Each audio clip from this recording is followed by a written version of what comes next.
What's going on, everyone? Chris from Pickdawgz.com here with your Week 10 college football breakdown. We're going to be going over 8 games scheduled for Saturday, November 2nd, 2024. If you like this content, make sure you smash that thumbs up. Subscribe to our channel. Make sure you let me know your college football picks in the comment section below. And if you're looking for my best bets, the games that I love, including my daily $15 best bet and my college football platinum play, which is my best bet on the board, head to Pickdawgz.com and click the premium picks tab at the top of the page. We had a solid return with last week's breakdown. See if we can run it back and do it again. Pick out some winners on some of the marquee games we're going to be talking about. Also some under-the-radar spots that I like that maybe won't get as much recognition as your Ohio States and Penn States and your Florida Georgias of the world. But still, the money still counts all the same. So without further ado, you guys know the drill. Are you ready? I'm ready. Let's get into it. Our first game comes to us from Rynearson Stadium, where the Eastern Michigan Eagles and the Toledo Rockets will go at it. This game's at 12 p.m. Eastern on ESPNU. Toledo, a 10-point road favorite, total set at 54. And the MAC is absolute chaos this season, just to put it bluntly. I mean, you've got Western Mich at 4-0, but then the next 7 teams fighting for that one other playoff spot in the MAC title game are all at either 3-1 or 2-2. You've got Miami, Ohio, and Bowling Green at 3-1, Buffalo, Eastern Mich, Toledo, and Ball State at 2-2. So with Toledo and Eastern Mich both at 2-2, this is a massive game for both these teams to try to get themselves in that upper tier in the MAC standings, and that's why I'm going with Eastern Michigan and the points in this one. This is the kind of spot where we would cash with Eastern Michigan in the underdog role and then in the home underdog role as well in years past. Now Toledo's had a fair bit of turnover, and it's gone from Tucker Gleason as the consistent starting quarterback to, John Allen Richter seeing his fair share of action, as well as Gleason has had a big problem with turnovers, and Richter has been able to at least, provide some fight for a quarterback battle. And, I know Toledo wants to give themselves a shot here, but like I said, this is an Eastern Michigan team that's 6-2 against the spread this season. Yes, Eastern Michigan just lost to Akron. It's not a great loss, but they have been able to take care of business more often than not this season. And I think that, like I said, I think there is some value here. There's also bowl eligibility on the line for whoever wins this game. Whoever wins this one is going bowling. So I'm going to take Eastern Michigan and the 10 points in this one, and what I think is going to be a competitive game. Next, we have a matchup between the UAB Blazers and the Tulsa Golden Hurricane. This one's going down at 2:30 p.m. Eastern on ESPN+. UAB a 2.5-point favorite at home. Total set at 57.5. And UAB laying points at home, but I'm not sure why. This UAB team is terrible. Trent Dilfer has been getting his team killed. And outside of the win over Alcorn State to start the year, it's all well and good, but since then, UAB has lost 6 in a row. They've given up 32+ in each of their last 6 games, all the losses coinciding with that losing streak, and they've just been getting crushed left and right. This UAB defense, is 102nd in yards per play. They're 4th best against the pass, but that's because everybody else figured out that they can run on this UAB defense. Now, Tulsa, they prefer to pass. They're 35th in passing attempts per game, but they're still above average in rushing attempts per game.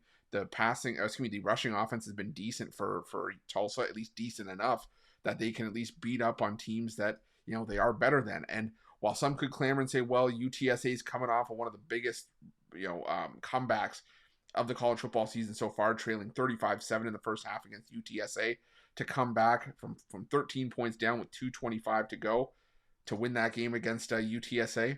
And somebody say, it's a letdown. For me, there's no going with a letdown when you're playing UAB next week. This is a very winnable spot for Tulsa, and Tulsa's got to take advantage of winnable spots because I think they're the only team that can really go bowling here, and they have winnable games down the stretch against East Carolina, USF, and FAU. So I'm going to take Tulsa plus the 2.5 here and sprinkle on the money line as well.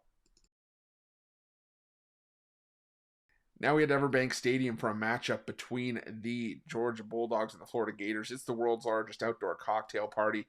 Georgia, a 14.5-point, 15-point favorite. Total set at 52. This one's going down at 3:30 p.m. Eastern on ABC. And, for a game that's a rivalry year after year, the final scores haven't played out like that more often than not over the last decade plus, as 2019's edition was the only game over the last decade that was decided by single digits. The last 3 years have gone in favor of Georgia, and they've been decided by 23, 22, and 27. So, I think that it would make sense why Georgia would be favored here, and Georgia's still a national title contender, while Florida's just struggling to stay above 500. But I do think that Florida's going to get up for this game. This is a big game for DJ Lagway. I think he'll treat it as such. Wasn't great last week against Kentucky, just 7 of 14 for it with an interception, but 259 passing yards. Now you will have to get more than more production other than 5 touchdowns from Jaden Baugh, but Georgia at times has been guilty of playing with their food. And this is a Georgia team that hasn't performed well as a double-digit favorite. I get it.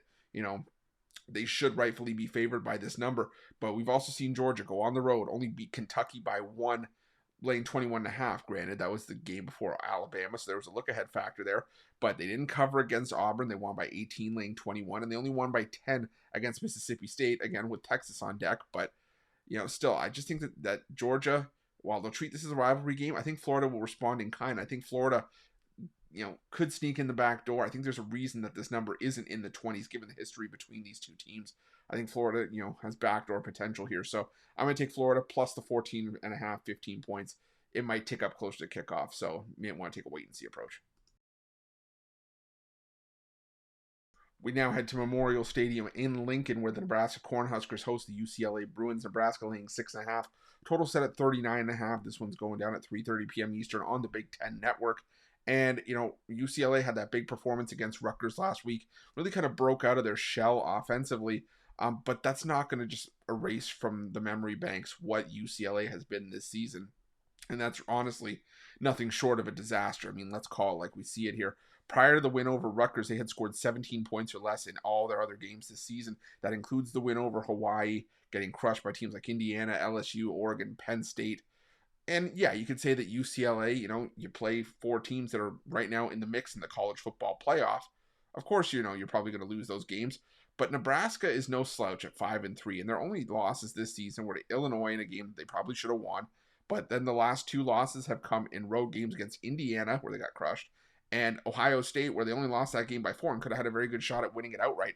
I think Nebraska is just heads and shoulders the much better team here, and I think UCLA is just getting a bit too much respect for what they did against Rutgers last week. And you got to remember, they still gave up 32 points to a Rutgers team that's definitely defense first and very run heavy. This Nebraska team with Dylan Raiola has shown flashes this season. They're still above the national average in passing. And while UCLA's strength is the run defense, that's not going to help them here. Like I said, it's a middle-of-the-road passing offense for Nebraska, but they can air it out on a UCLA defense. It's 119th in pass defense, 130th in completion percentage allowed, bottom 5 nationally. So I'm going to take Nebraska here. I'm going to lay the 6.5 points in this one. Now we're heading to Boone Pickens Stadium for a matchup between the Arizona State Sun Devils and the Oklahoma State Cowboys. Arizona State, a 3.5-point road favorite in this one. The total set at 57, and this one's going to be going down at 7 p.m. Eastern on Fox. And, this has just been a rough season for Oklahoma State. There was so much hype and so much, promise after, really overachieving last year. And I think this season was just sort of Oklahoma State regressing to the mean. But that being said, this is still an Oklahoma State team. It's still got some talent. They still got Alan Bowman as a capable quarterback. Sam Leavitt, dual threat quarterback for Arizona State, he was banged up. He didn't play in that Cincinnati game, and the game that Arizona State lost 24-14. We'll have to see if Leavitt comes back for this one. But even if he does, I think Oklahoma State can keep this one close. Mike Gundy, in his last 10 games, the home underdog, 9-1 against the spread. We have not seen that this season where Oklahoma State was a home dog. And I mean, this was an Oklahoma State team that almost was, almost handed BYU their lone loss of the season. They went into Provo and only lost that game by 3 points. They hung nip and tuck with BYU. They've had a couple of performances where, you could definitely call them out for it. The blowout losses to Kansas State and West Virginia. But Arizona State, they're very run heavy, and while you can run on this Oklahoma State Oklahoma State defense, I think that Oklahoma State can hang here, and I think there's value catching 3.5, especially catching the hook here, because I think this game could be decided by a field goal. I'm going to sprinkle a little bit on the money line as well, but give me Oklahoma State in this one. Now we head to the ACC for a matchup between the Clemson Tigers and the Louisville Cardinals. This one's going down 7:30 p.m. Eastern on ESPN. Clemson laying 10 at home and total set at 62. And I get why, you can maybe look at Louisville here. It's a Louisville team that has, been competitive in a lot of their games this season. You look at the losses that Louisville's taken. It was 7-point losses to Miami, SMU, and Notre Dame. The margin of defeat was 7 in each of those games. They've also had the road wins over BC, Virginia. They beat Georgia Tech as well. But they haven't faced some of the likes of Clemson. And I know you could say, well, they did face Miami and they were competitive there. That's all well and good. But, Miami's been susceptible at times defensively. And granted, so has Clemson. But Clemson just looks like, the loss to Georgia benefited Georgia a heck of a lot more than it did damage to Clemson. I've said it before. I thought that the loss to Georgia in the early season was just Clemson, going to be falling apart. It was just sort of the first step of their demise. But since then, well, they've averaged, 48 points a game. And I think that this is just one of those spots where even if Clemson gives up, say, 35 points to Louisville, I just think that Clemson scores 49 here. I think this is just one of those games where, Louisville's offense just doesn't keep up with Clemson here. You may want to look at the over here. I definitely think that that's in play as well, but I'm going to go with Clemson here, laying the 10 points. Now we head to the Big Ten per match between the Washington Huskies and the USC Trojans. USC, a 2.5-point road favorite, total set at 55.5. This one's going to be on the Big Ten Network at 7:30 p.m. Eastern. And again, another game where I kind of get why you could look at USC here, but I think that's just looking at it based on name brand and not really what Washington has been doing. Sure, you see Washington the last couple games. They lost to Indiana on the road, Iowa on the road. They even lost on the road to Rutgers as well. But let's face it, both these teams are 0-3 on the road this season. Washington's 4-0 at home. They've won 18 straight games at home. USC, on the other hand, granted, this has been the peril of these former Pac-12 teams that made the shift to the Big Ten. But these travel spots for USC have absolutely sucked. I mean, that's why they lost to Michigan as a 4-point favorite. They lost to Minnesota as a 9.5-point favorite. They lost to Maryland by a point, laying 7. And I get it. Those are cross-country trips, and now they stay on the West Coast and go up to Washington. But this is a Washington team that can negate the strength of this USC team, which is, airing it out, because Washington's pass defense, from a numbers perspective, is the best pass defense in the country. They're best in completion percentage allowed, third best in completions allowed per game. They're top 15 in yards per completion allowed, top 5 in yards per attempt allowed. What does, USC want to do? They want to air it out. While on the other side, Washington can air it out themselves. And they're going up against a much more susceptible USC defense that is weak in the secondary. They're 94th in pass defense. I think that, Washington has got some solid receivers. They got a solid quarterback here. And I think Washington's live here. So I'm going to take Washington plus the 2.5, as well as putting something on the money line as well. Our final game takes us to the ACC, where SMU takes on Pitt. This one's going down at 8 p.m. Eastern on ACC Network. SMU laying 7.5. Total set at 57.5, and the cap for me in this game was based on the health of Eli Holstein for Pitt. Was just figuring out if he was going to be good to go, and it looks like he will be. And, the thing for Pitt was that they absolutely dominated Syracuse last time out, and I talked about it on our morning shows throughout the week how I thought there was definitely some luck for Pitt in that game. I posted on Twitter. I wasn't happy because I had Syracuse in that game. Call me a little bit of a disgruntled fan, whatever. But the thing was that, Syracuse shot themselves in the foot in that game, and I don't think the ball is just going to fall into the Pitt DB's hands like it did in that game. But Pitt, can ruffle some feathers. And while SMU's defense has been a big story this season, their only loss coming to BYU, which is now not looking like such a bad loss, it's still alarming to me that you could turn the ball 6 times against Duke, and let's face it, they got lucky to win that game because Duke was just taking turnovers out of SMU's hands left and right, and they were just unlucky to lose that one. You want to talk about lucky? Pitt's been lucky in a lot of spots this year as well. Rallying to beat Cincinnati, edging out West Virginia in the backyard brawl. But the fact of the matter is that Pitt keeps finding ways to get the job done, and I think this could be another game where they get the job done here. I'm playing on this number because I think this is a touchdown game, if not closer. So to get the touchdown plus the hook with Pitt here, I think that's where I want to be. I'm going to take Pitt here plus the 7.5 with a little bit of a sprinkle on Pitt money line as well.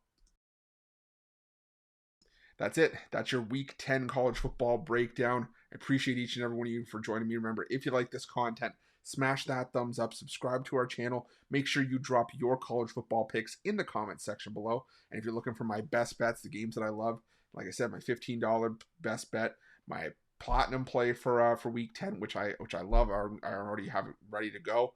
Head to pickdawgz.com, click the premium picks tab at the top of the page. I'm gonna have lots of college football on the board, and this is a great time to jump on long term because a lot of times on these weekend cards, you're gonna have NFL, college football, and on Saturday I can only speak for myself, but those long-term passes, the 3-day and 7-day, are actually less than buying each of the daily packages individually on Saturday, and it's going to get you NFL Sunday included all of Saturday with NBA and NHL thrown in, and college hoops starts on Monday. We're going to make money there as well this season, so definitely make sure that you check that out. But whatever you choose to do, use the promo code PICK at checkout and save yourself 15%. Again, I appreciate all of you for joining me. Let's crush the books on college football Saturday. Let's crash some winners. We'll see you.